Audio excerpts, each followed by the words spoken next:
Alumnas y alumnos, bienvenidos. Esperamos se encuentren bien y estén aprendiendo con nosotros la historia de nuestro país. Soy la maestra Mercedes Mejía Ángeles de la asignatura de Historia de México. Es un gusto saludarles y decirles que los estaré acompañando en su aprendizaje por esta aventura.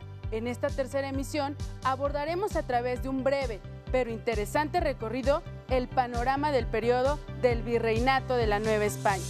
Antes de comenzar esta aventura de aprendizaje, quiero recordarles que deben lavar sus manos constantemente y si necesitan salir de casa, utilicen cubrebocas correctamente y mantengan la sana distancia. El propósito de esta sesión es ubicar temporal y espacialmente los principales procesos y hechos de Nueva España, desde su fundación en 1521 con la caída de México Tenochtitlan hasta 1821 con la consumación del movimiento de independencia.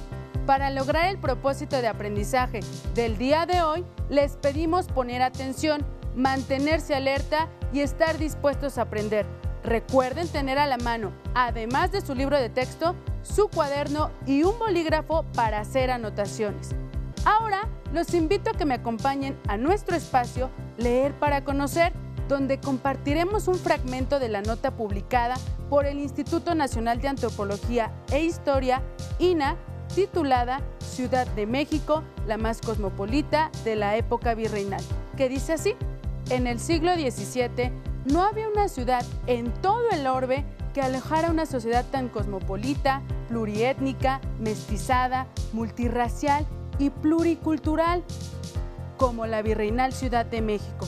Un fenómeno único, manifestó el historiador Antonio Rubial García, al conversar sobre el nuevo orden social establecido tras la conquista en el ciclo La Plaza Principal, su entorno y su historia, organizado por el Instituto Nacional de Antropología e Historia, INAH. En la actualidad, tal particularidad solo sería equiparable con Nueva York, consideró el académico, porque a la capital de la Nueva España acudían españoles procedentes de la península ibérica, italianos, flamencos, alemanes. Muchos de ellos habían españolizado su nombre, esclavos venidos de las colonias portuguesas en África, Guinea, el Congo, Mozambique, gente de Asia, chinos, filipinos, hindúes, vietnamitas, camboyanos.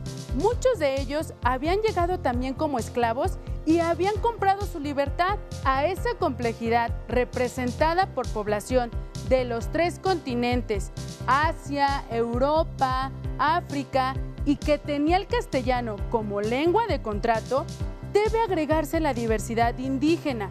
Había colonias de mixtecos y zapotecos con su propia capilla y prácticamente todas las etnias estaban alrededor de esta gran ciudad. Matlaxincas, mazaguas, otomíes, nahuas. Obviamente estamos ante un fenómeno único, una sociedad cosmopolita, pluriétnica, mestizada, multirracial y pluricultural, dijo Antonio Rubial, de modo que para el siglo XVIII no había una ciudad comparable en todo el orbe, ni Ámsterdam, ni alguna colonia inglesa o la capital de otro virreinato español como Lima, señaló el profesor de la UNAM en la conferencia dictada en el Museo del Templo Mayor. El espacio arquitectónico como tal quedó plasmado con piezas como los biombos denominados urbs, mientras la jerarquización se reflejó en los denominados civitas, vistas de la gente realizando sus actividades, que son la mejor manifestación de la sociedad pluriétnica y mestizada de la virreinal Ciudad de México. 300 años después, la actual capital de la República Mexicana sigue conservando valores y un sentido de identidad, como es ese uso del espacio público para el comercio y la fiesta popular propios de una sociedad de antiguo régimen, expresó el autor de títulos como los libros del Deseo y Monjas, Cortesanos y Plebeyos, La vida cotidiana en la época de Sor Juana. Esa sociedad, explicó, debía obediencia al rey y al papa. Estaba configurada por estratos, clérigos, nobles y plebeyos, así como corporaciones mediante las que se establecían los derechos y obligaciones civiles. Hasta aquí la nota. Seguramente algunas palabras les causaron confusión, como cosmopolita, pluriétnica, mestizada, multirracial y pluricultural. Pero no se preocupen, si les es posible, anótenlas en su cuaderno y en un diccionario consulten su significado. Les sugerimos integrar sus palabras en un glosario. Esto enriquecerá su vocabulario y mejorará la comprensión de este y otros temas. Otra estrategia que nos ayuda a comprender palabras que desconocemos al leer cierto texto es relacionarlas con el contexto, es decir, con las palabras que les anteceden o proceden. Recuperando la información de la nota informativa, ahora sabemos cómo era considerada la Nueva España en el siglo XVII y les sugiero que reflexionen en lo siguiente. ¿Qué oportunidades consideran les brindaba a las personas vivir en una ciudad tan diversa y pluricultural en aquella época? ¿Cuáles consideras que son las oportunidades de vivir en la actualidad en una ciudad pluricultural y cosmopolita? Antes de continuar con la sesión, recuerden que es importante leer para conocer. Para favorecer la comprensión del tiempo y espacio histórico relacionado con el virreinato, respondamos a las siguientes preguntas. ¿Cómo se llama el país donde vivimos actualmente? ¿Siempre ha llevado ese nombre? ¿Siempre ha tenido la misma extensión territorial? ¿Siempre ha tenido la misma organización política? Para contestar estas y otras interrogantes, les planteo realizar a continuación la actividad Encuentra las diferencias y similitudes. Observen en su pantalla el mapa de México y América Central elaborado por el cartógrafo inglés Dayton y grabado por Gray en 1616. Este mapa representa el territorio de la Nueva España. ¿Qué colores observan? ¿Cuál es la forma y extensión del territorio? ¿Observan alguna división política? ¿Pueden localizar la entidad donde viven? Ahora, observemos el mapa de la República Mexicana elaborado por el Instituto Nacional de Geografía y Estadística. Este mapa representa el territorio y la división política del país en la actualidad. Obsérvenlo y respondan. ¿Cuál es la forma y extensión del territorio? ¿Observan alguna división política? ¿Pueden localizar la entidad donde viven? ¿Cuáles son las principales diferencias que pudieron identificar? Seguramente la transformación en la extensión y organización territorial del país fueron las diferencias más evidentes. Esto se debe a que en los siglos XVI y XVII y durante varias décadas del siglo XVIII, la Nueva España abarcaba los territorios del altiplano y del sur y poco a poco se fue extendiendo hacia el norte y el sureste. Ahora, contesten, ¿qué países de la actualidad comprendían el territorio la Nueva España? Hasta aquí encuentra las diferencias. En la línea del tiempo que aparece en su pantalla, pueden observar diversos procesos y acontecimientos relacionados con el periodo virreinal en México. Deben considerar que el fin del periodo posclásico del México antiguo, que va del año 900 al 1521 de nuestra era, marca el inicio del México colonial. Este proceso lo podemos ubicar en la parte superior izquierda y está destacada con color azul. Inmediatamente después, en la parte superior derecha, se señala el periodo del virreinato de la Nueva España, que como ustedes saben, duró 300 años. Inició con la caída de Tenochtitlan el 13 de agosto de 1521 y concluyó en 1821 con el movimiento de independencia. Este proceso se destaca en la línea del tiempo con el contorno punteado de color morado. Además, se indican otros procesos de mediana duración. El primero que se observa es el descenso de la población indígena de 1521 a 1650, a causa de las enfermedades como la viruela.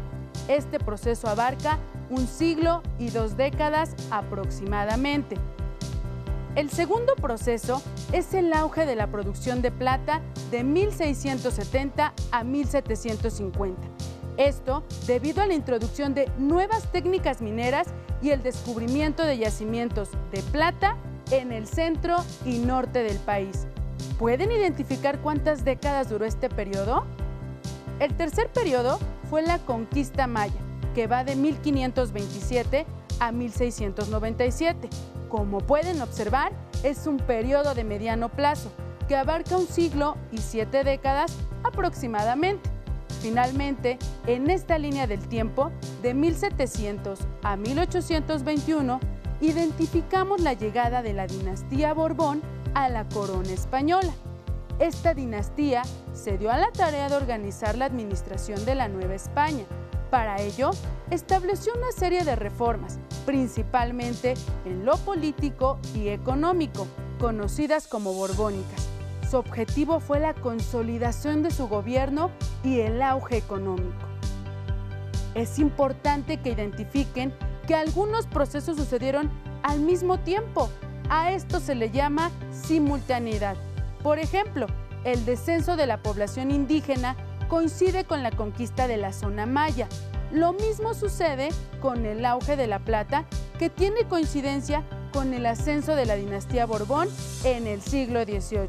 Para concluir, algunos hechos y acontecimientos históricos que se destacan en la línea del tiempo son: en el año 1535, el inicio del virreinato como forma de gobierno, y con ello la asignación de un virrey para gobernar en representación del rey de España. Este hecho corresponde, como ustedes saben, al siglo XVI. Ahora los invitamos a ver la siguiente cápsula del tiempo para reafirmar los principales procesos y hechos del virreinato. Acompáñame. Cápsula del tiempo, ubicación temporal. En esta cápsula del tiempo hablaremos de la ubicación temporal del virreinato de la Nueva España.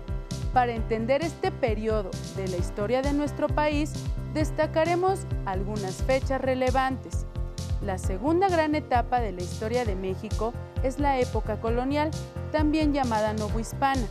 Está asociada con una serie de acontecimientos relevantes como la llegada de los primeros conquistadores, la derrota de los principales reinos indígenas, la conquista y colonización del territorio del México antiguo.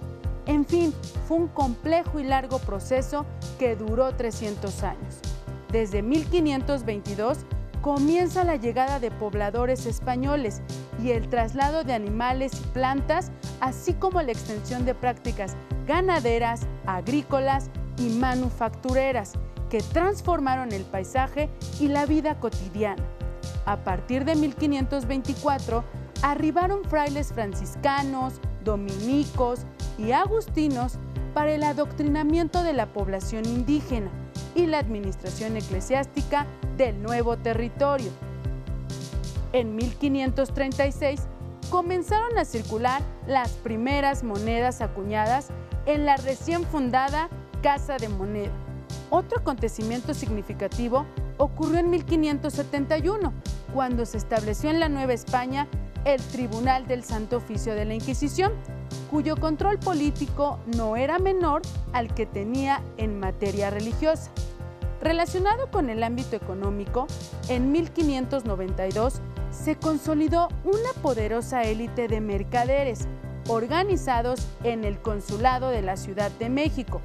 Respecto del ámbito cultural, en 1572 llega la orden mendicante de los jesuitas, quienes no intervinieron en la administración religiosa de la Nueva España, sino que se enfocaron en la educación y en la creación de una élite intelectual. En el aspecto político, destaca el periodo de 1760 a 1808, tiempo durante el cual se aplicaron cambios modernizadores en el gobierno virreinal con las reformas borbónicas. Así, el gobierno imperial logró frenar los intereses de los particulares y aumentó la riqueza de la monarquía española. En lo social, de 1810 a 1821, la población novohispana empezó a manifestar sus inconformidades con la forma de gobierno que desencadenó en el movimiento de independencia de la corona española. Con esto se dio fin a los 300 años de virreinato. Hasta aquí nuestra cápsula del tiempo. Estamos por concluir el tema de hoy, pero antes es necesario recordar las preguntas con las que iniciamos.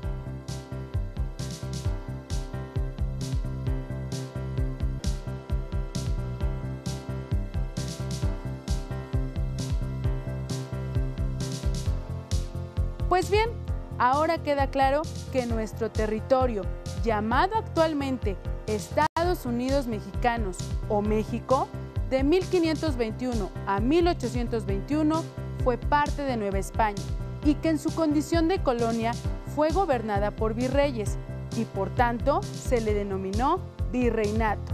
En síntesis, el territorio que poseía la Nueva España era mucho más extenso de lo que actualmente tiene nuestro país. Les adelanto que en las siguientes semanas veremos con más detenimiento las características políticas, económicas, sociales y culturales de la Nueva España. Pero antes de despedirme, les tengo un reto. El reto es elaborar un mapa que represente el territorio de la Nueva España e identificar a qué provincia pertenecía la entidad donde vives y cómo se llamaba. Recuerda que puedes apoyarte en tu libro de texto de Historia de México de tercer grado, o bien puedes consultar la versión electrónica en www.conalitec.gov.mx. Por hoy hemos concluido, pero aún nos queda mucho por explorar y descubrir de la historia de nuestro país. Así que nos vemos pronto, aquí en Aprende en Casa 2. ¡Hasta la próxima! Si tienes dudas o necesitas